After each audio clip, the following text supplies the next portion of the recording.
good afternoon. So today is 1:30 p.m. na and andito ako ngayon sa Makati sa City Garden Grand Hotel kung saan ay magmi-me-time muna tayo ngayon. So, paminsan-minsan mag-relax din tayo para naman nare-refresh yung utak natin.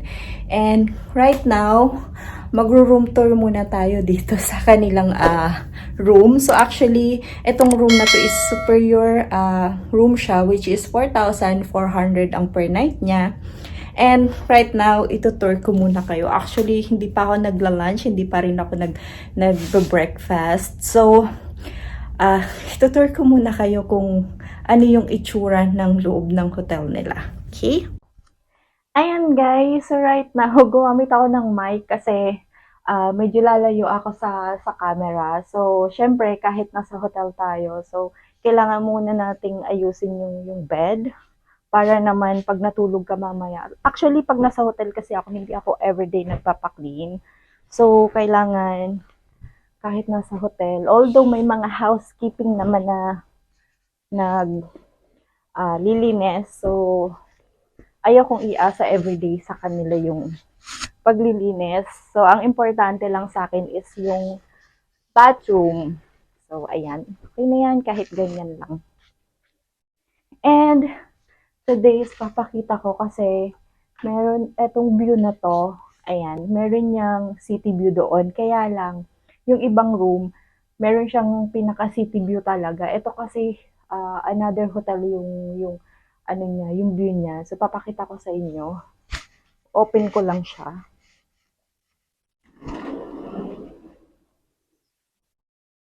Ayan. So ang ganda ng place nila dito sa City Grand Hotel kasi ayan siya.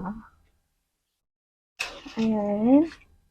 Ayan, building kasi yung nasa harap niya. Pero yung ibang room kasi, meron siyang city view doon mismo doon. Nandun yung city view.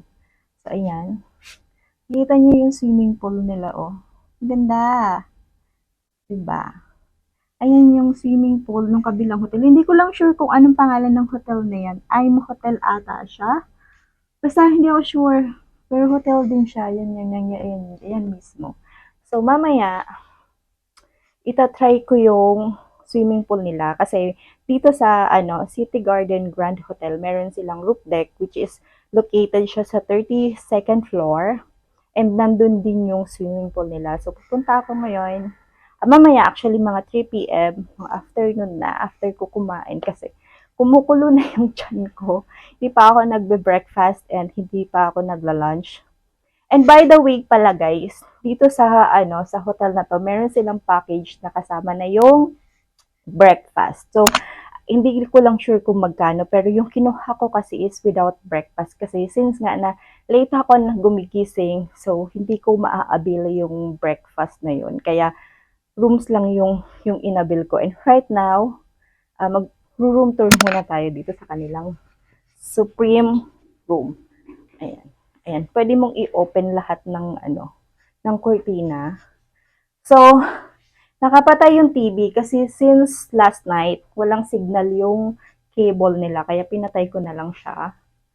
And ito yung bed nila, good for 2 person. So, wag niyo na lang pansinin tong decoration ko dyan kasi may birthday kagabi. So, ayan. Eto, meron silang couch dito. Yan, yung couch nila. Meron silang mirror. Meron din silang isang upuan dito. Yung gamit ko. Ayan, naputol ako guys. Kasi nag-fully storage na naman tong phone ko. So, kailangan ko mag-delete. So, ayan. May salamin sila dito. Yung pinto nila sa sa CR. Sliding siya. And meron siyang mirror. Ayan. And yung mga gamit ko nandyan lang. And ito yung cabinet nila. Cabinet, hindi pala to cabinet. Closet. Ayan. Yung closet nila, sobrang laki. Meron pang plancha. May pa siya. Yan, kabayo. And may hanger and safety box deposit. Meron din silang naka-ready na form kung gusto nyo mag-laundry. Pero, hindi ako nagpa-laundry dito kasi yung form na nakalagay dito ng mga presyo is per piece, hindi siya per kilo. So, sobrang mahal niya. So, let's say yung shirt niya or blouse, nasa rush is 170 per piece.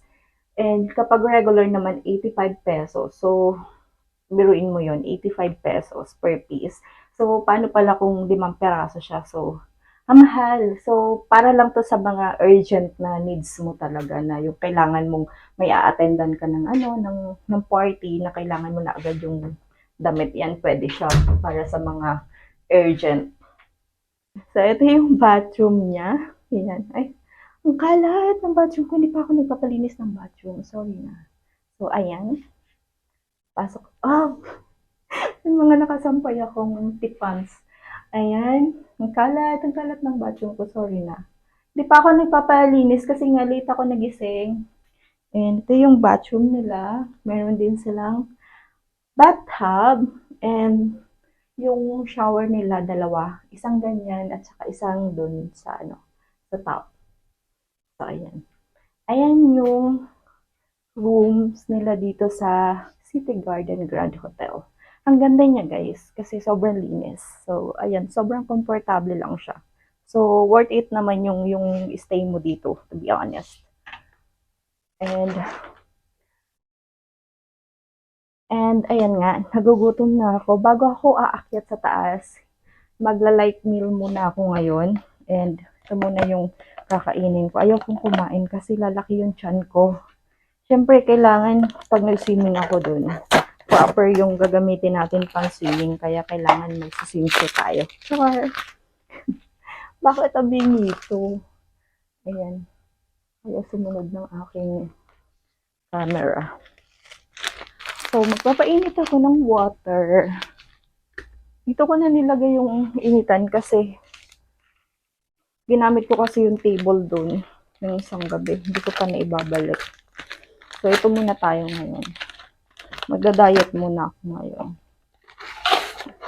Actually, uminom na ako ng kape kanina. So, nagugutom lang ako. At kumukulo na ang aking tiyan. And by the way nga pala, dito meron silang binibigay na water every day. 2 bottles siya. Pero ano lang siya, yung maliit lang siya. Kaya kailangan mong bumili talaga. Kasi kung matubig ka, kulang yung maliit na yun. Nakasarado yung aircon ko ngayon kasi pagising ko ang lamig. Hindi ko carry bells. Kaya pinatay ko muna yung aking aircon. And magpapainit lang ako ng water. And mamaya, aakyat na ako sa roof deck. And isi-share ko sa inyo yung swimming pool nila and yung bar nila doon. Yung bar nila doon sa roof deck is meron silang live band from Friday, Saturday, and Sunday. So during weekend, meron silang live band. And start ata siya ng 9 p.m. to 11 p.m. Not sure kung 11 ah. Pero yun, weekend meron siyang live band. Libre yon actually. So, yun, pag-iinom ka lang dun sa taas, yun, may live band na siya. Hindi ko lang alam kung nag-accept sila ng outsider guests sa roof deck or guest lang dito. Pero actually, sa swimming pool kasi, yung ina-accept nila is yung guest lang sa hotel. Hindi sila nag-accept ng uh, outsider na hindi naka-stay sa hotel. Pero I think yung sa bar, nag-accept sila ng outsider. So, yun.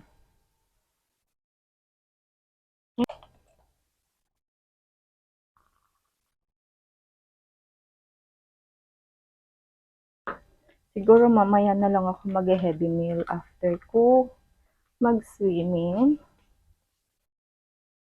And by the way guys, this room is non-smoking room. So, ayan. I think meron silang room lang pa for smoking area.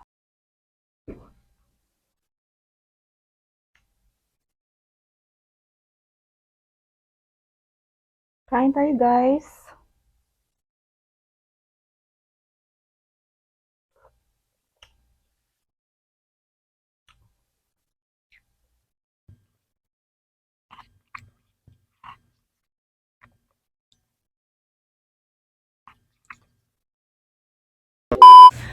Ayan guys, is 3:30 PM na. So, pupunta na ako ngayon sa roof deck kung saan ako magsuswimming. So, ayan.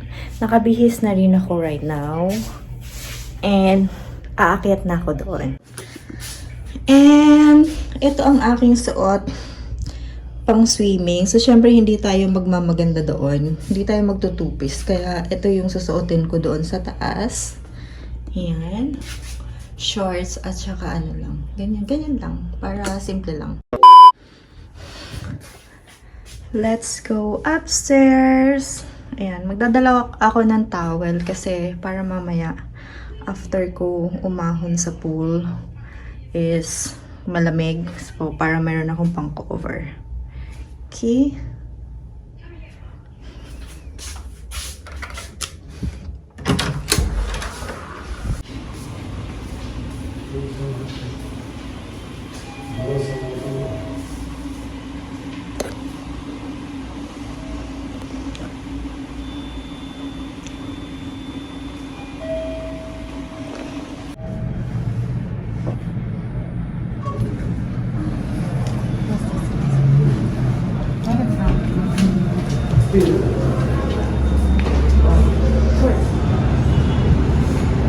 This is the swimming pool area.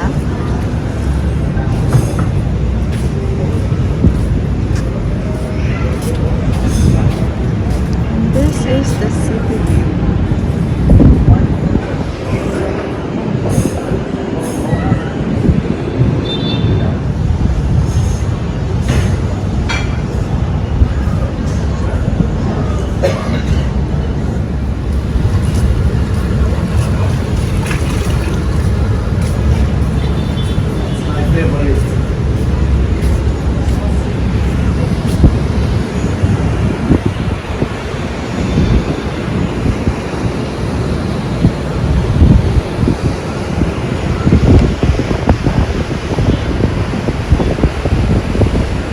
And kung yung nakikita nyo sa likod, yan yung rooftop bar nila, bar and restaurant. Yan.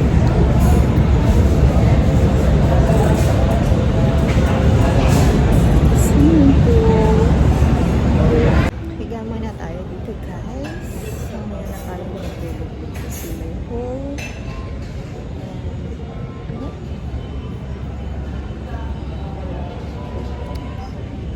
Ganda ng rooftop na rin.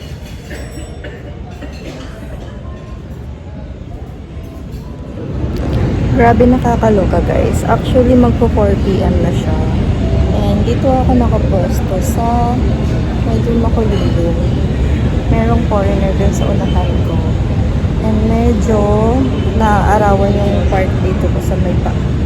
Grabe ang hapdi ng hangin. Sobra. What more pa yung nandoon.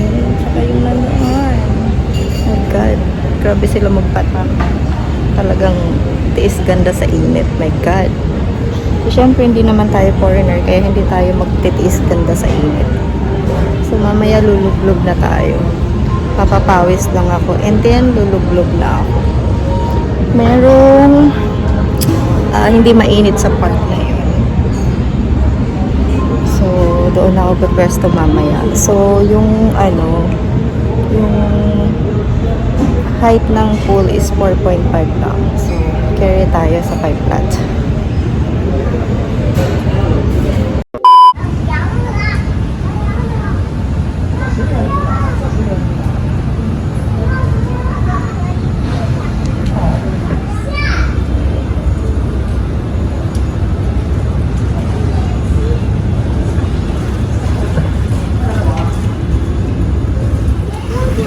Guys, kanina pag-akyat ko ng 3:30, sobrang init pa, as in, walang kahangin-hangin. Ngayon, lamig ka na. Tingnan nyo naman yung pool. Mahangin na dito. Malamig na. Ayan. Malamig na yung hangin. Hindi ako sure kung makakapag-vlog pa ako sa swimming pool. For sure malamig na rin yung tubig. Isa lang kasi yung yung jacuzzi nila na hot, yun lang. Maliit lang siya. And ito daw, malaking pool is normal water. So, ibig sabihin pag normal water, malamig siya. Kita nyo naman yung hangin. Diyos ko, grabe yung hangin, no? See that? Lakas ng hangin dito sa 32nd floor.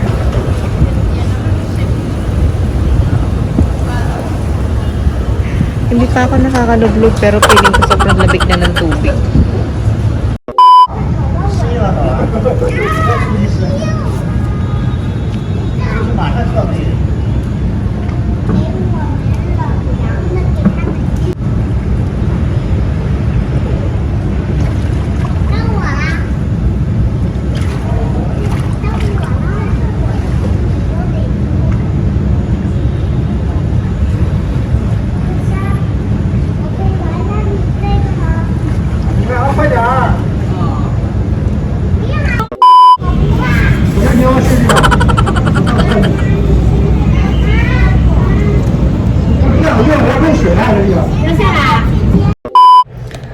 I'm going back to my room now. Lamig na sa labas. Hindi ko na kaya. Magpababad na lang ako sa bathtub. Tsaka yung dami ng tao sa swimming pool. So para akong basang sisi.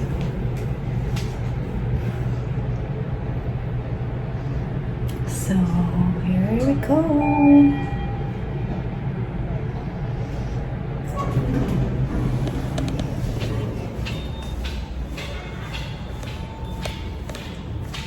I'm going back to my room.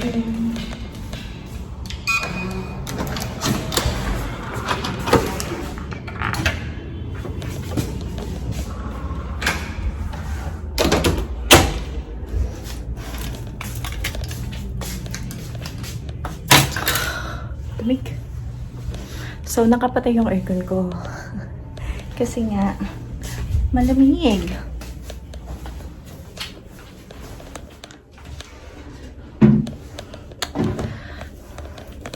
Maliligo na ako and magbababad muna siguro ako sa bathtub ng mga 30 minutes.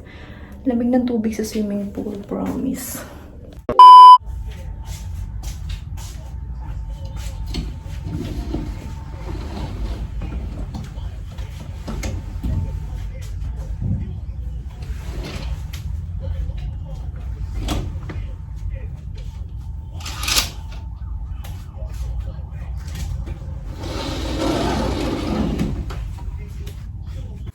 Ayan guys, ready na ang aking bathtub kung saan ako magbababad. So actually, gusto ko sana magbabad dun sa jacuzzi sa taas, sa swimming pool. Kaya lang, sobrang dami ng tao and ang liit lang niya. And ayun, so dito na lang ako magbababad. At least ako dito sure ako na fresh yung water and warm water din siya. Kaya at least sarili ko pa siya. So dyan na lang ako magbababad. So medyo malamig na rin kasi yung hangin dun sa swimming pool. Kaya bumalik na ako dito sa sa kwarto. So, yun lang guys. Thank you for watching and see you on my next video. Bye-bye! Ayan guys, natapos na yung bathtub na nilagyan ko ng water kung saan ako magbababad. Kasi gusto ko sana magbabad doon sa sa taas, sa jacuzzi doon sa taas, sa swimming pool. Kaya lang, ang daming tao, tsaka sobrang malamig na yung hangin sa taas. So which is, yung jacuzzi naman nila is warm water. Kaya lang, ang dami talagang tao. Kaya naisipan ko dito na lang ako sa kwarto magbababad. Since na meron naman dito at least sarili ko pa siya. Ayan, may bubbles pa siya.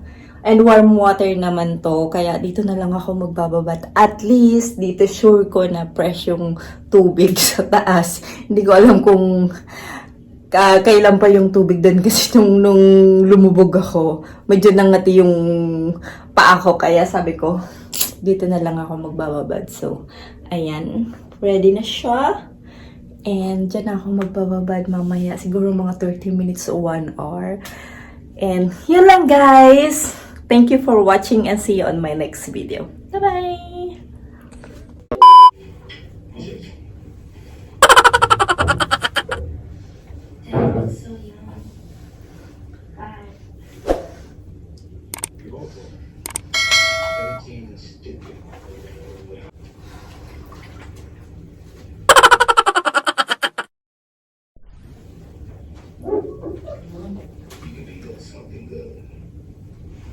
If it wasn't for your daddy, I wouldn't have a career, so I feel like it's my responsibility to make sure you make it.